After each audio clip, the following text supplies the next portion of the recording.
Welcome back to the Word in Our Hearts. We're continuing on with Job. Please forgive me if I cough. I'm fighting with allergies and asthma. So here we go. Chapter 23. Then Job replied, "Even today my complaint is bitter. His hand is heavy in spite of my groaning. If only I knew where to find him. If only I could go to his dwelling. I would state my case before him and fill my mouth with arguments. I would find out what he would answer me and consider what he would say. Would he oppose me with great power? Would he not press charges against me? There an upright man would present his case before him, and I would be delivered forever from my judge. But if I go to the east, he is not there. If I go to the west, I do not find him. When he is at work in the north, I do not see him. When he turns to the south, I catch no glimpse of him. But he knows the way that I take. When he has tested me, I will come forth as gold. My feet have closely followed his steps. I have kept to his way without turning aside. I have not departed from the commands of his lips. I have treasured the words of his mouth more than my daily bread. But he stands alone, and who can oppose him? He does whatever he pleases. He carries out his decree against me, and many such plans he still has in store. That is why I am terrified before him. When I think of all this, I fear him. God has made my heart faint. The Almighty has terrified me. Yet I am not silenced by the darkness, by the thick darkness that covers my face. Chapter 24. Why does the Almighty not set times for judgment? Why must those who know him look in vain for such days? Men move boundary stones, then they pasture flocks they have stolen. They drive away the orphan's donkey and take the widow's ox in pledge. They thrust the needy from the path and force all the poor of the land into hiding. Like wild donkeys in the desert, the poor go about their labor of foraging food. The wasteland provides food for their children. They gather fodder in the fields and glean in the vineyards of the wicked. Lacking clothes, they spend the night naked. They have nothing to cover themselves in the cold. They are drenched by mountain rains and hug the rocks for lack of shelter. The fatherless child is snatched from the breast. The infant of the poor is seized for a debt. Lacking clothes, they go about naked. They carry the sheaves, but still go hungry. They crush olives among the terraces. They tread the wine presses, yet suffer thirst. The groans of the dying rise from the city, and the souls of the wounded cry out for help. But God charges no one with wrongdoing. There are those who rebel against the light, who do not know its ways or stay in its paths. When daylight is gone, the murderer rises up and kills the poor and needy. In the night he steals forth like a thief. The eye of the adulterer watches for dusk. He thinks no eye will see me, and he keeps his face concealed. In the dark men break into houses, but by day they shut themselves in. They want nothing to do with the light. For all of them deep darkness is their morning. They make friends with the terrors of darkness, yet they are foam on the surface of the water. Their portion of the land is cursed, so that no one goes to the vineyards. As heat and drought snatch away the melted snow, so the grave snatches away those who have sinned. The womb forgets them, the worm feasts on them. Evil men are no longer remembered, but are broken like a tree. They prey on the barren and childless woman, and the widow show no kindness. Excuse me. And to the widow show no kindness. But God drags away the mighty by his power. Though they become established, they have no assurance of life. He may let them rest in a feeling of security, but his eyes are on their ways. For a little while they are exalted, and then they are gone. They are brought low and gathered up like all others. They are cut off like heads of grain. If this is not so, who can prove me false and reduce my words to nothing? Chapter 25. Bildad. Then Bildad the Shuhite replied, "Dominion and awe belong to God. He establishes order in the heights of heaven. Can his forces be numbered? Upon whom does his light not rise? How then can a man be righteous before God? How can one born of woman be pure? If even the moon is not bright, and the stars are not pure in his eyes, how much less man who is but a maggot, the son of a man who is only a worm?" Chapter 26. Job. Then Job replied, "How you have helped the powerless! How you have saved the arm that is feeble! What advice you have offered to one without wisdom, and what great insights you have displayed! Who has helped you utter these words, and whose spirit spoke from your mouth? The dead are in deep anguish, those beneath the waters and all that live in them. Death is naked before God, destruction lies uncovered. He spread out the northern skies over empty space. He suspends the earth over nothing. He wraps up the waters in his clouds, yet the clouds do not burst under their weight. He covers the face of the full moon, spreading his clouds over it. He marks out the horizon on the face of the waters, for a boundary between light and darkness. The pillars of the heaven quake aghast at his rebuke. By his power he churned up the sea. By his wisdom he cut Rahab to pieces. By his breath the skies became fair. His hand pierced the gliding serpent. And these are but the outer fringe of his works. How faint the whisper we hear of him! Who then can understand the thunder of his power? Chapter 27. And Job continued his discourse.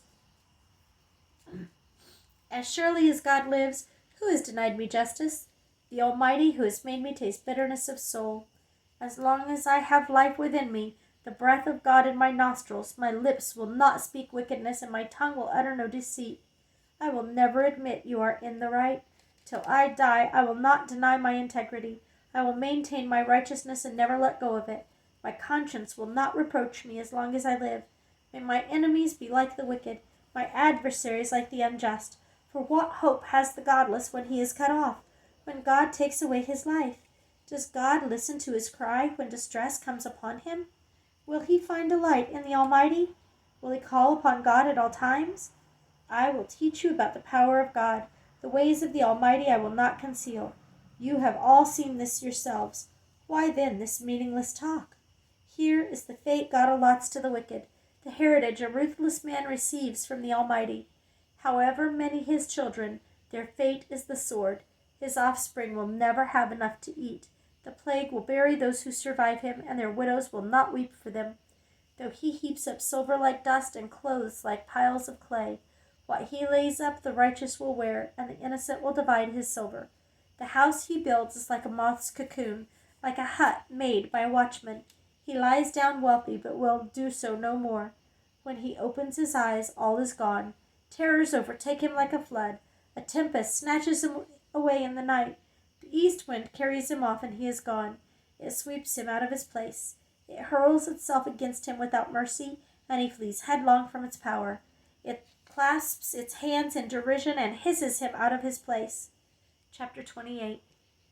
There is a mine for silver, and a place where gold is refined. Iron is taken from the earth, and copper is smelted from ore.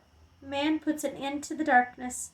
He searches the farthest recesses for ore in the blackest darkness. Far from where people dwell, he cuts a shaft, in places forgotten by the foot of man. Far from man he dangles and sways. The earth from which food comes is transformed below as by fire. Sapphires come from its rocks, and its dust contains nuggets of gold. No bird of prey knows the hidden path. No falcon's eye has seen it. Proud beasts do not set foot on it, and no lion prowls there. Man's hand assaults the flinty rock and lays bare the roots of the mountains. He tunnels through the rock. His eyes see all its treasures. He searches the sources of the rivers and brings hidden things to light. But where can wisdom be found? Where does understanding dwell? Man does not comprehend its worth. It cannot be found in the land of the living. The deep says, "It is not in me." The sea says, "It is not in me." It cannot be bought with the finest gold, nor can its price be weighed in silver. It cannot be bought with the gold of Ophir, with the precious onyx or sapphires. Neither gold nor crystal can compare with it, nor can it be had for jewels of gold. Coral and jasper are not worthy of mention. The price of wisdom is beyond rubies. The topaz of Cush cannot compare with it. It cannot be bought with pure gold. Where then does wisdom come from? Where does understanding dwell? It is hidden from the eyes of every living thing, concealed even from the birds of the air.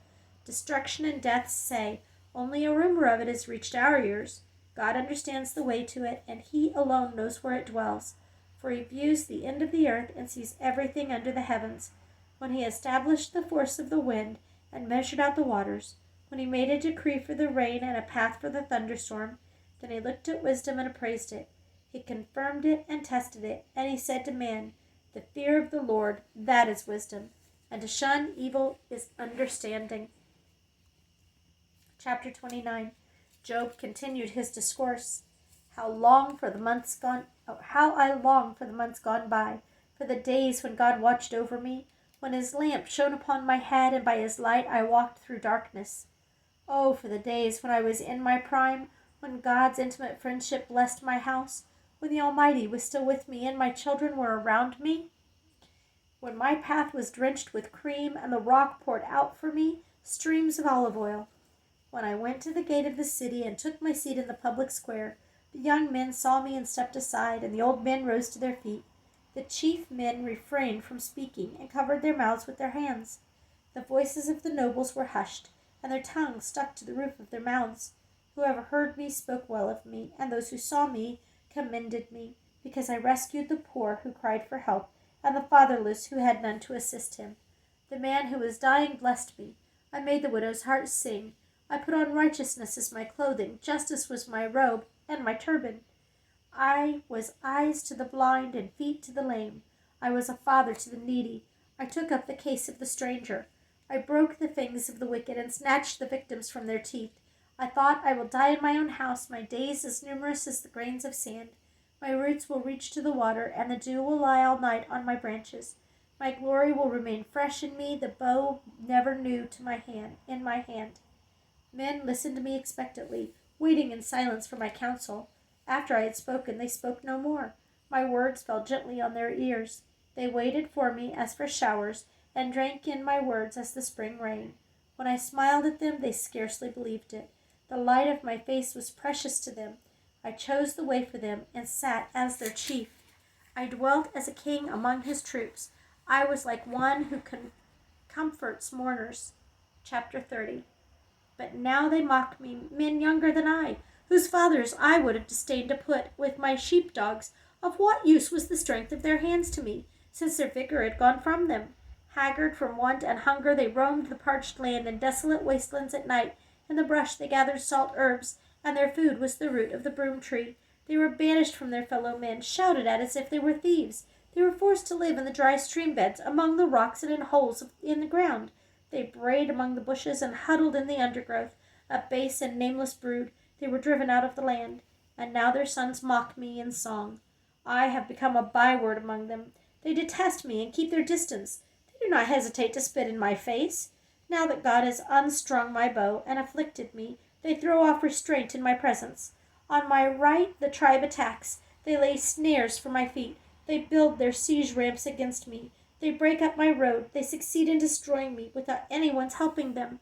They advance as though a gaping breach. Amid the ruins they come rolling in. Terrors overwhelm me. My dignity is driven away as by the wind. My safety vanishes like a cloud. And now my life ebbs away. Days of suffering grip me. Night pierces my bones. My gnawing pains never rest.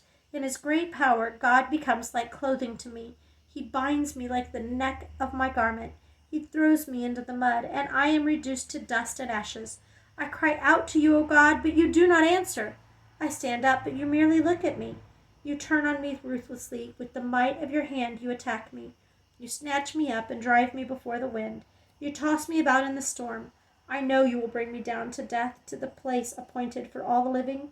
Surely no one lays a hand on a broken man when he cries for help in his distress. Have I not wept for those in trouble? Has not my soul grieved for the poor? Yet when I hoped for good, evil came. When I looked for light, then came darkness. The churning inside me never stops. Days of suffering confront me. I go about blackened, but not by the sun. I stand up in the assembly and cry for help. I have become a brother of jackals, a companion of owls. My skin grows black and peels. My body burns with fever. My harp is tuned to mourning, and my flute to the sound of wailing. Chapter 31. I made a covenant with my eyes not to look lustfully at a girl.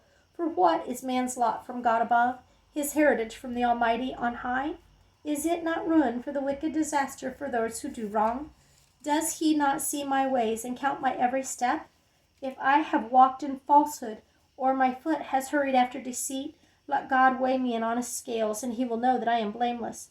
If my steps have turned from the path, if my heart has been led by my eyes, or if my hands have been defiled, then may others eat what I have sown, and may my crops be uprooted.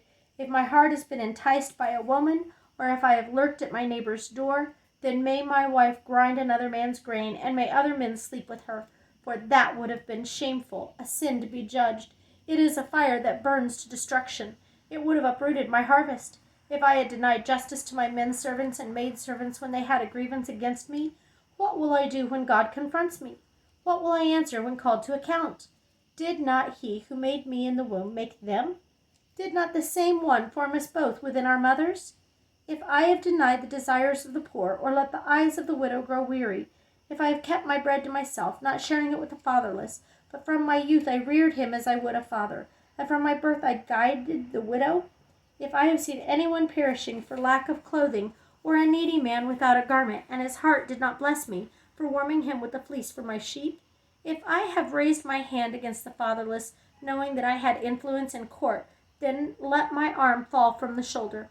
Let it be broken off at the joint, for I dreaded destruction from God, and for fear of his splendor I could do no such things. If I put my trust in gold, or said to pure gold, you are my security, if I have rejoiced over my great wealth, the fortune my hands have gained, if I had regarded the sun and its radiance, or the moon moving in splendor, so that my heart was secretly enticed, and my hand offered them a kiss of homage, then these also would be sins to be judged, for I would have been unfaithful to God on high. If I have rejoiced at my enemy's misfortune, I gloated over the trouble that came to him, I have not allowed my mouth to sin by invoking a curse against his life. If the men of my household had never said, who has not had his fill of Job's meat? But no stranger had to spend the night in the street, for my door was always open to the traveler.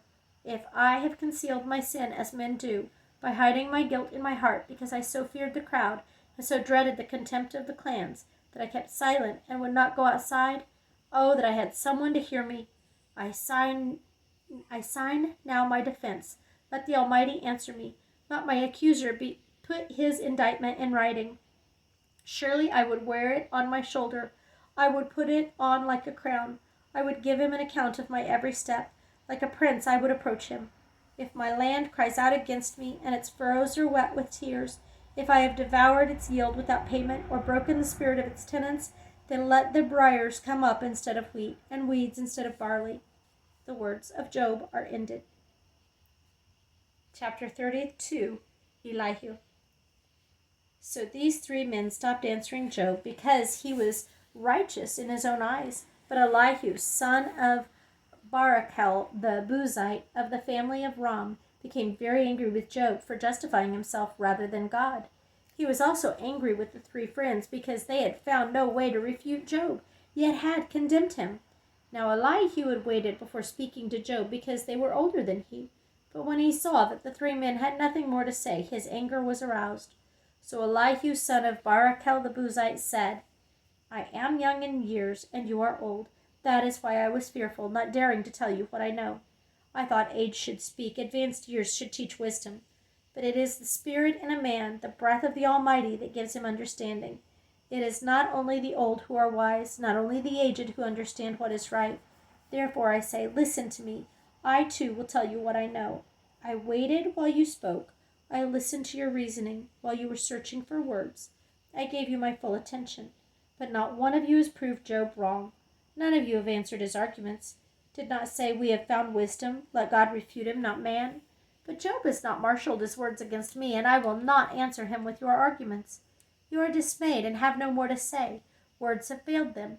Must I wait now that they are silent, now that they stand there with no reply?